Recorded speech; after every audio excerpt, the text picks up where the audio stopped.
This is what Windhorst had to say about Luka Doncic and his effort and fouling out in game 3 here. Hang tight. So to everybody in the chat, once again, hit that thumbs up button for you boys.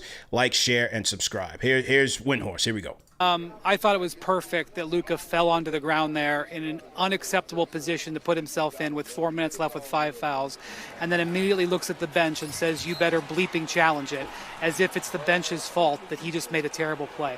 I'm standing here in the Mavericks tunnel.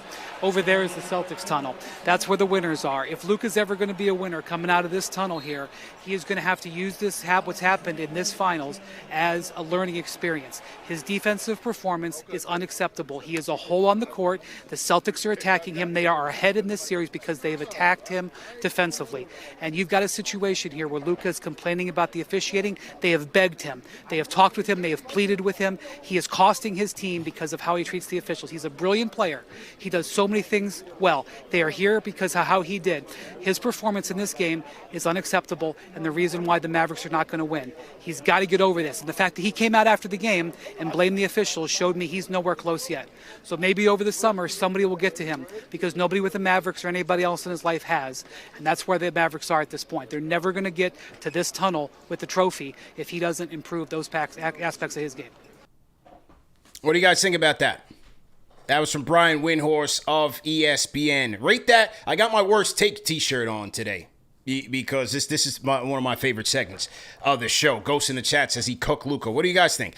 On a worst take meter, 1 to 10, 1 being a good take and 10 being like the worst take, I'm gonna give it a 5. Only because, yes, he's right that Luka's defense is an abomination. I think it's terrible. I think he's been the biggest weak link of the NBA Finals, and the Celtics were, lit up every time they see him. Every time they put him in actions, that was it. That was the guy that we were going to attack, and I thought overall it led to him wearing down later in games, so he's right. I also think he's right in that, this is not the regular season where you can afford to sit back and complain to the refs. How many times have we seen in these games, in these series, where if he doesn't get a call or he hits the deck, it takes like damn near 10 seconds before he's getting on the other side of the court to help his team. You can't do this. This is the NBA Finals, Game 3. Your team is down 2-0. You've got to get your head in the game. Those type of things check you out of games. So I do believe he's right in that regard. Stop complaining, man up, and play some defense.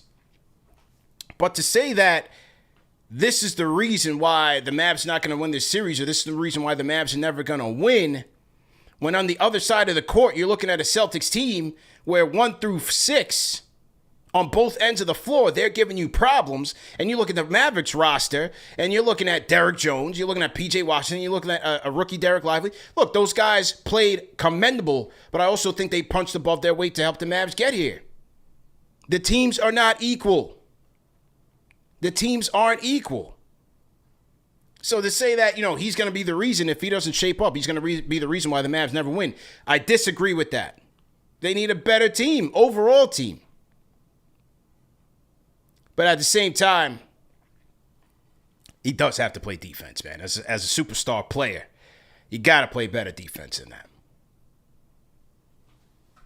So that was Windhorst. A lot of people were on it. Ghost in the chat says, damn, he cooked Luka. Shrive says, ouch. JT Riddick, damn. John Valdez says he's right. Brandon Marcus agreed. 2 lifted, half right. That's why I say 5. He's half right. He's half right.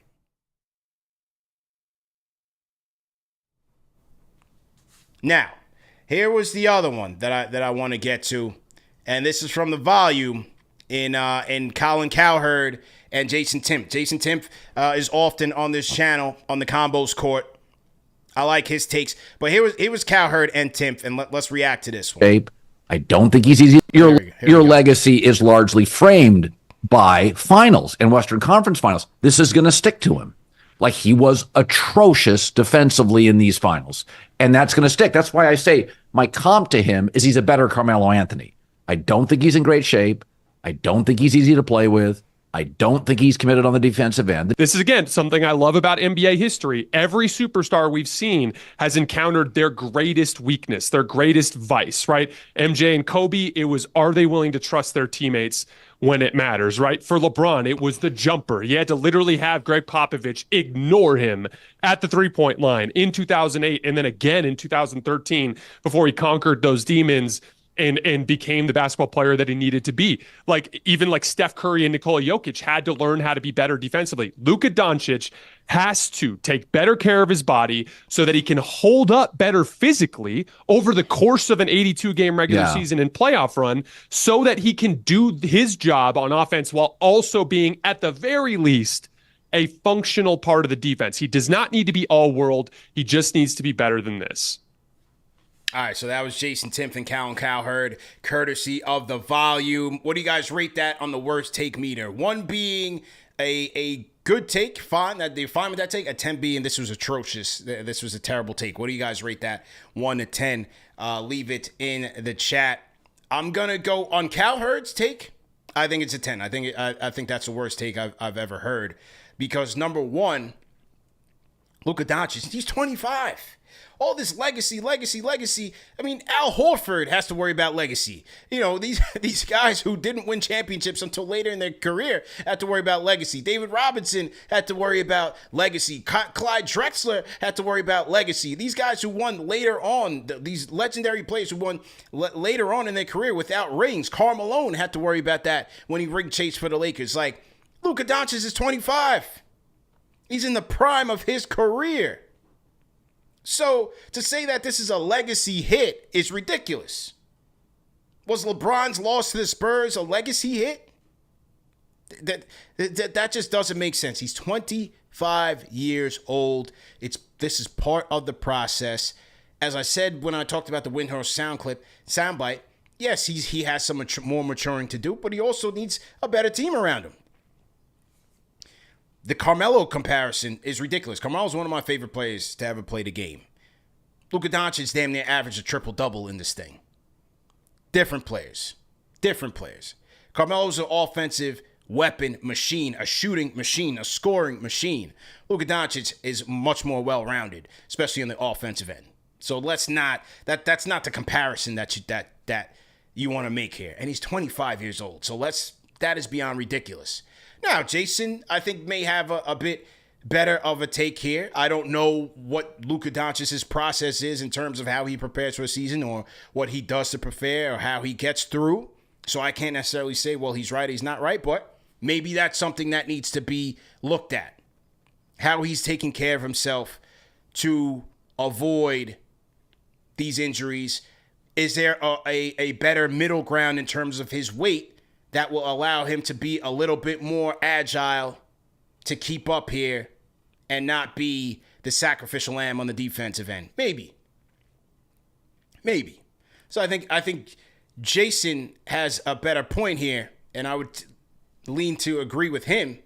But Cowherd, I mean, you know, look, this is just Cowherd. He's just one of those guys, man. He's the king of the microwave take. When it's going good, you're the greatest ever. When it's going bad, you're the worst. This is gonna be a big knock.